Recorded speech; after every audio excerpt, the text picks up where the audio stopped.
Bem, continuando aqui então a nossa revisão sobre gravitação universal, o que que diz aqui a questão?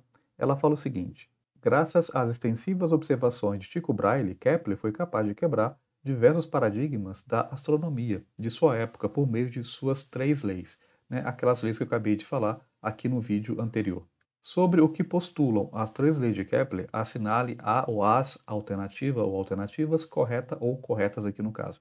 Então, basicamente, a gente tem que analisar, temos que relembrar então quais são aqui as três leis de Kepler para analisar item por item. Aqui no item A ele fala, os planetas escrevem trajetórias elípticas em torno do Sol, nas quais este se encontra exatamente no centro. Será que o Sol ele está exatamente no centro, aqui no caso? Vamos recordar um pouquinho aqui, vamos voltar para aquela animação do PET para a gente entender melhor essa questão? Então, como a gente pode ver aqui, o Sol ele não ocupa, ele não fica aqui no centro da trajetória, né? Ele ocupa o quê? Um dos focos da elipse. Lembrando que uma elipse ela tem dois focos. E o Sol ocupa um desses focos, né? Então, quanto maior a excentricidade aqui da elipse, quando eu digo excentricidade, eu estou dizendo achatamento. Quanto mais achatada tiver aqui no caso, mais distante, né, esses focos vão ficar. Mas o fato é, o Sol ele não fica no centro, e sim ele ocupa aqui no caso um dos focos aqui da elipse, tá? Então essa alternativa A aqui no caso está errada, né? Bom, o que que diz aqui o item B? A velocidade do planeta é máxima no periélio, o ponto mais próximo do Sol. Lembra o que que é periélio e afélio? Vamos de novo voltar aqui ao programinha para a gente entender o que que é periélio e afélio. De fato, o periélio é esse ponto aqui mais perto do Sol. Então, quanto mais próximo do Sol tiver, a gente observa que a bolinha aqui, né, seria um aço, por exemplo, a velocidade aumenta.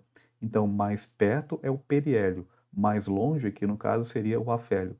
Então, quanto mais longe estiver do Sol, a gente observa que a velocidade diminui, e quando o objeto, né, chega mais perto do Sol, aqui no caso, a velocidade aumenta, tá? Então, a alternativa B, ele fala que aumenta a velocidade no periélio, que é o ponto mais próximo do Sol. Então, aqui a afirmação está correta, né?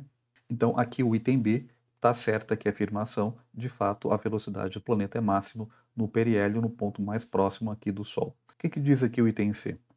A velocidade do planeta é constante em todos os pontos da trajetória? Não, nós vimos que não, né? Então a velocidade não é constante, pelo contrário, a velocidade é máxima no periélio e a velocidade é mínima no afélio, que é o ponto mais distante. Então aqui o item C está errado. O que que diz aqui o item D? A velocidade do planeta é mínimo no afélio, o ponto mais distante do Sol, está correto, né? Vamos colocar de novo só para a gente verificar?